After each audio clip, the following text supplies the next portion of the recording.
By the early 19th century, London had become something unprecedented in human history.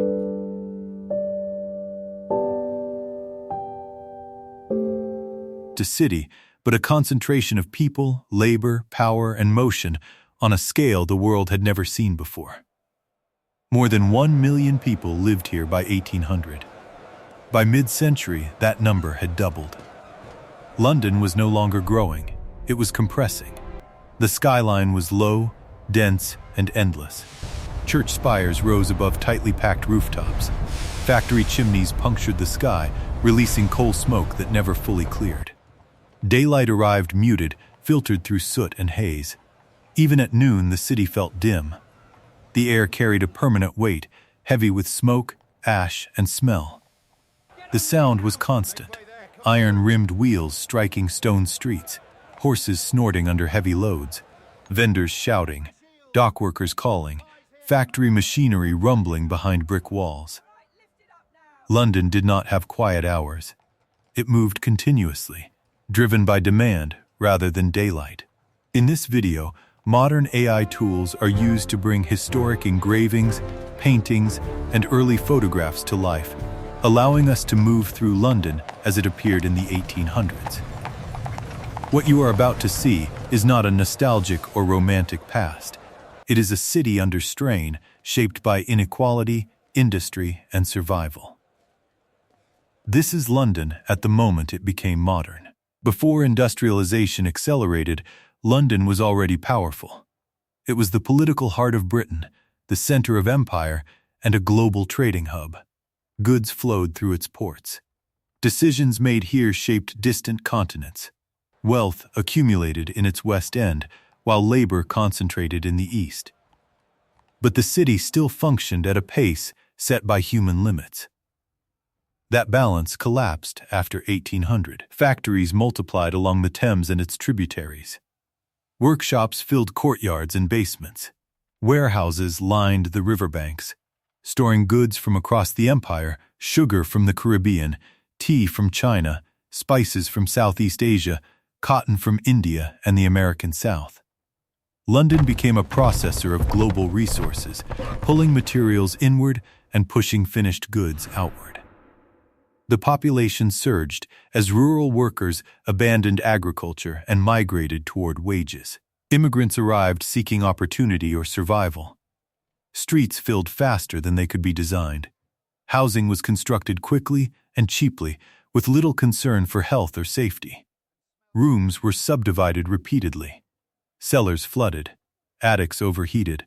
Entire families lived, ate, and slept in single spaces. In the poorest districts, sunlight barely reached the ground. Narrow alleys trapped air and moisture.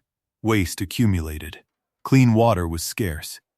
Disease moved faster than any authority could contain it. London became sharply divided by class. In the West, wide streets, landscaped squares, and large townhouses housed merchants, politicians, and industrialists. In the East, workers crowded into districts pressed against docks and factories. The distance between wealth and poverty was not geographic. It was immediate. A single street could separate comfort from desperation. Work defined existence.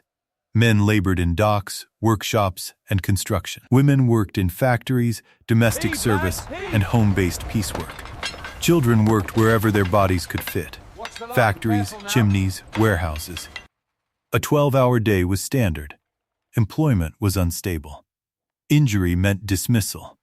Illness meant starvation. There was no safety net. The city absorbed labor when needed and discarded it when broken. The streets reflected this pressure. Mud mixed with animal waste and industrial runoff. Open drains carried sewage through crowded neighborhoods. Drinking water was often contaminated. Cholera outbreaks swept through the city repeatedly, killing thousands. In the poorest districts, life expectancy was shockingly low. Yet London functioned. Gas lamps illuminated major streets, extending working hours deep into the night. Omnibuses carried passengers along fixed routes. Markets operated from dawn until exhaustion. The Thames served as the city's main artery, crowded, polluted, and essential. Coal, food, timber, bodies, and waste all moved through it. Industry reshaped time itself. Factory schedules replaced seasonal rhythms. Church bells mattered less than shift whistles. The city no longer rested. Productivity became the measure of success. Speed mattered. Output mattered. Efficiency mattered. Pollution was everywhere. Coal smoke thickened the air. Soot blackened stone buildings within years. The river ran brown and black in places, carrying chemical waste downstream. This was not considered failure. It was evidence that London was working. A smoking chimney meant employment. A darkened sky meant profit. Observers documented what they saw. Journalists, reformers, and writers described the city in stark terms. Some were horrified by the conditions. Others were impressed by the scale. London represented power, economic, political, and industrial. It demonstrated that a city could dominate the world without being humane.